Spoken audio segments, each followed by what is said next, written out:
Circle of Sacrifice, a reflection for the solemnity of the most holy body and blood of Christ. As an ancient expression of religious devotion, blood sacrifice was widespread among the Canaanites, Hittites, Egyptians, and Greeks, the peoples that surrounded and influenced our ancestors in faith, the Hebrew people.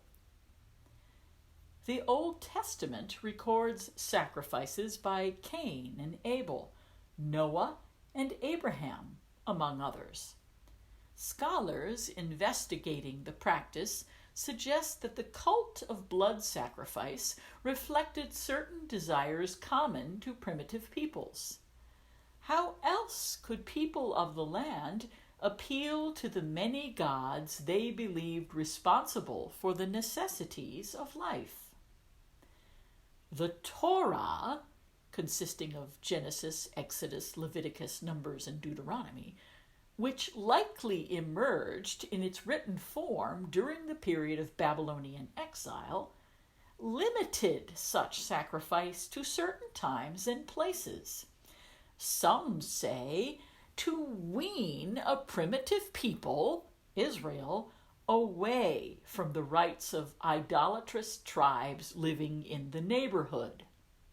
Over time, ritual worship, a sacrifice of praise, gradually took the place of blood sacrifice.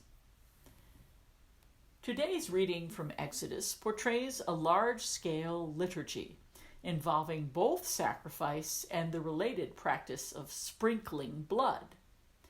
An altar and 12 pillars, erected at the foot of the mountain, symbolize God and the 12 tribes of Israel. The subsequent sprinkling of the altar and people symbolizes their union with God in the special relationship called covenant. This ritual seals in blood Israel's promise of obedience to God's commands, demonstrating its solemnity and significance. Note, no drinking of blood occurs. Our ancestors rightly understood blood as bearing life. Like breath, it belonged only to God.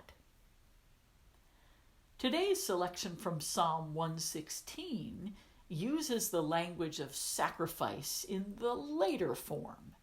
Here, the cup of salvation replaces the bowls of blood, and wine, not blood, is poured upon the altar.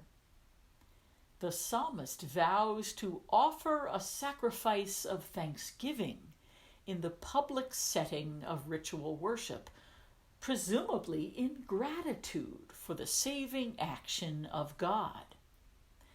A look at the entire text of Psalm 116 from the Bible reveals the circumstances of distress and rescue that have prompted the psalmist's question, "How shall I make a return to the Lord for all the good he has done for me?"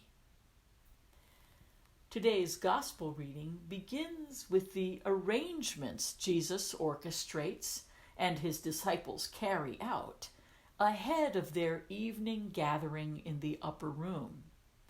Then, in the course of the ceremonial meal that takes place there, Passover in the synoptic Gospels, Mark, Matthew, and Luke, Jesus takes up the cup of wine with these words, "This is my blood of the covenant, which will be shed for many."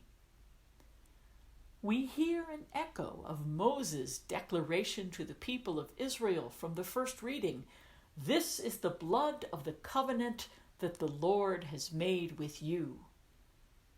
In what biblical scholars call a prophetic symbolic action, Jesus sets in motion the action signified, his saving death.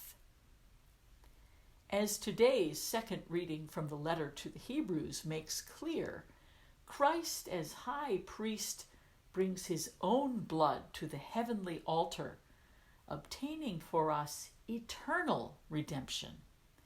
His entry into the sanctuary once for all brings blood sacrifice to a fitting end, closing the circle on this ancient practice once and for all.